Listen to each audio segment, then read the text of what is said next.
Hello, dear friends, all lovers of freedom all over the world. I greet you according to your time zone. Good morning, good afternoon, and good evening. Long live Mazi Nnamdi Kanu of Biafra land. Long live United States of Biafra. Long live the good people of Biafra. My people, in this video, you will learn a lot. So do not be in a hurry. Tighten your seatbelts and watch this video. Don't forget to comment. Don't forget to share this video and also give us a thumbs up. Thank you and God bless you. Let's go. That's when the Bokare letter goes to meet in US and he was not arrested, and they arrested Nnamdi Kanu because there's a mission. People have to understand that, and we are still in one Nigeria. Unity of Nigeria is what you need. So you are not ready for unity of Nigeria. That is what I see and I understand you. And that thing cannot work. You can go ahead, do anything you want. 2027 will flush you out with you.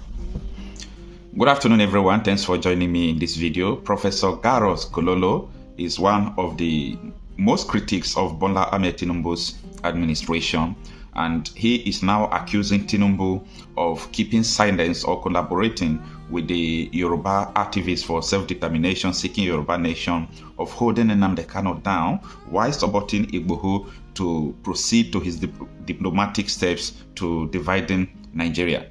And in response, Professor Akintoye, the leader of the self-determination group, has responded that Tinubu is aware of every step they are taking, that Tinubu received the manual for the self-determination of Yoruba nation. So Professor Gololo is now saying that Tinubu has an agenda to divide Nigeria, since he's aware and indirectly supporting the separation of Nigeria through the Yoruba nation. So these are the issues we want to discuss in this video. Stay with me. At the moment, listen to what Professor Gololo said. Message to Central Bank Governor, Femi Kadoso, CBN Governor. You want to reduce 1,000 to disengage them from their work, and you expect to spend 50 trillion. Why? All you are doing is billion, 50 billion. You bought a vehicle, 6 vehicles, 10 billion. Yemi Kadoso. Then now you want to disengage people and they are dissing, all the money involved is 50 billion. Why? You own all is billion. You don't have thousands. It's billion, from billion to trillion. What are we talking about? Okay, those people that you want to engage, last one you remove them, you bring Yorubas. Are we in Yoruba Central Bank? We don't have north, east, south. No way. We are not in Central Bank. If your Oga send you there to disengage the whole northern and south, we will not accept it, Oga. Do all what you want to do. 2027, yourself and your master, you will flog you out. Because south and east, you didn't even want us to be there. And we will not tolerate it any longer again. It will be seen that you are putting it only in one side, because last time you disengaged directors. You get 5 from the north, 6 from the south, and all those who remain, only you replace them with Yorubas. Why? Are we not Nigeria? Don't we vote Bola Tinubu? Why is it treating us like this? Why? Is it because our vote is a cost to us in the north and the east and the south, and you say we are one Nigeria? This is Odudua. It's not a distance. It's Odudua. We have said it. That is why Sunday Bokare letter goes to meet in US and he was not arrested, and they arrested Nnamdi Kanu because there's a mission. People have to understand that, and we are still in one Nigeria. Unity of Nigeria is what you need. So you are not ready for unity of Nigeria. That is what I see and I understand you. And that thing cannot work. You can go ahead, do anything you want. 2027 will flush you out with your Oga. We will the way Anyefele, see how Anyefele it is. You're still facing the cases. You will face those cases in the court. Just wait the time to come. You will see it, inshallah. Yoruba Nation manual, which guides self-determination struggle, is already with the Nigerian president, Professor Akintoye declares. How does this sound to you? Professor Garos Gololo is accusing Tinubu, Akintoye, and Sunday Igboho that they want to divide Nigeria. That why should they hold Nnamdi Kanu down while supporting Sunday Igboho in his diplomatic steps? Now, Professor Banji Akintoye Yoruba self-determination movement. Ilana Omo Oduwandida has explained that the Yoruba self-determination struggle published a manual since 2020 to guide the activities of the struggle, and it is already with the Nigerian president. Akintoye added that an activist, Sunday Adeyemo, more commonly called Sunday Igboho, is not committing any crime under Nigerian law or the international community for leading a self-determination movement for the indigenous Yoruba people. Akintoye comments were in response to critics from Fulani leader, including Professor Garos Gololo, who have accused Igboho of being a criminal. However, Akintoye maintained that Igboho's action align with international law and the Nigerian constitution, which guarantees the right to self-determination. The historian also provided context to Igboho's intervention in Igbanga, where he helped to expel Fulani militias who had been terrorizing local communities. Akintoye, in an article he wrote, described the Fulani agenda as a quest for territorial expansion and domination, which has resulted in violence and displacement of the indigenous population. He wrote, Professor Gololo thinks that seeking self-determination for one's nation is a crime. This highly educated compatriot of ours is grossly wrong in that view. Demanding self-determination for one's nation is entirely in accordance with the provision of the international law and of the Nigerian law. The United Nations Declaration of the Rights of Indigenous People affirms that indigenous people have the right to self-determination, and that members of indigenous people have the right to seek to retrieve their nation's self-determination from the country that their nation currently belongs to, provided that they do it without violence or disruptiveness. The African Charter of Human and People's Rights fully affirms exactly the same. Now, since Nigeria is a member of the United Nations and the African Union, and a signatory to these two nations' international law, both laws are part of the laws of the Federal Republic of Nigeria.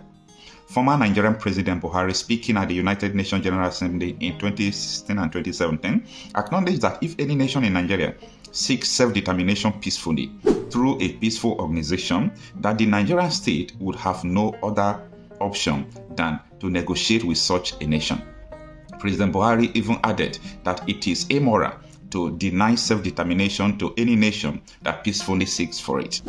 Therefore, since the Yoruba self-determination struggle is well known to be an avowedly and consistently peaceful and law-abiding movement, Sunday Igboho, as a leader of it, is breaking no law of Nigeria.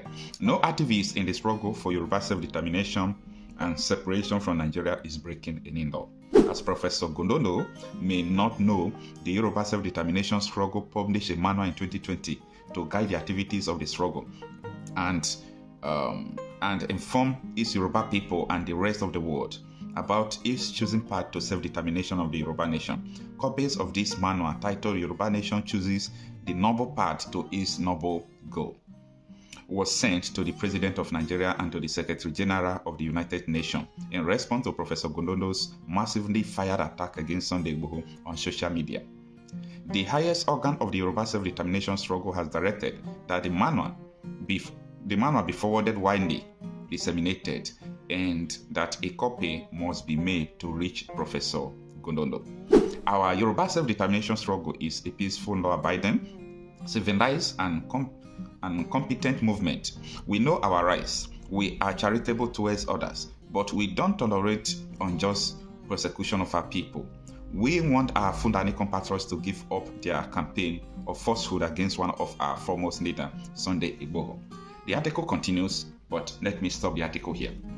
So what is going on in this issue is that a lot of people in Nigeria, I made a video like this in the past, a lot of people in Nigeria think or they believe that self-determination is a crime. When you want to separate from the country you are, that is a crime. When you said, I am no longer a Nigerian, I want Biafra, I want Yoruba nation, I want Arewa nation, I want the Edo nation, that if such quest just arise, meaning the person is committing a crime, it is not a crime. You see, there was another video I talked about the story of the blind man, how people were blind in that community, and when someone came to help them, they wanted the person to remove his eyes again because they see no compatibility between someone who sees and them that don't see. So in a blind nation, even though you are a professor could also be blind. Yeah. Even though you are a priest, you could be blind. You are a prophet, you can have a blind prophet who never sees in a blind nation. So Nigeria is such a country that could be termed as a blind nation, because look at what Professor is saying. Even though he's asking a very noble question, but how could you say that self-determination is a crime? Because someone said that let us separate. What surprises me is this Professor Kololo.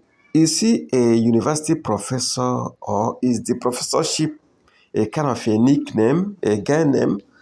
Or I don't exactly understand. Is he really a professor? That man, I thought he's an illiterate, because the way he speaks English, his behavior, his actions, his words, he's a stark illiterate. He can't be a professor, for goodness sake. How can that man be a professor? That's a stark illiterate, even from the Northern standard. Even though that the Northerners are less educated, that they can be compared with their Southern counterparts. But then, to that level, that man is an illiterate. So, how is he called a professor? And these Fulanis that are crying, shouting for one Nigeria, we know their modus of operandi. They want to conquer the Nigerian state, impose Islam as a religion, and then let Sharia law rules, which the rest of the country have refused, even though there's nothing more we can do. But with the with the Americans in support, I believe we're going to overcome this Sharia madness and the Islamization agenda. It's going to be nick in the boot. We can't succeed. The Fulanis cannot succeed. These are foreigners so, that have lived in Nigeria just 500 years ago. 500 years ago, they came into this country. They want to take over. Take over ancestral lands that people have owned for thousands of years. This is so shameful. Nigeria should rise up. Let them rise up together and tell these Fulanis, put them where they belong. Put the Fulanis where they belong. A small tribe of 4 million cannot threaten the rest of the country. Nigeria is more than 250 million. Forget what anybody is telling you. So how can a tribe of 4 million put away the other tribes? I don't see it happening.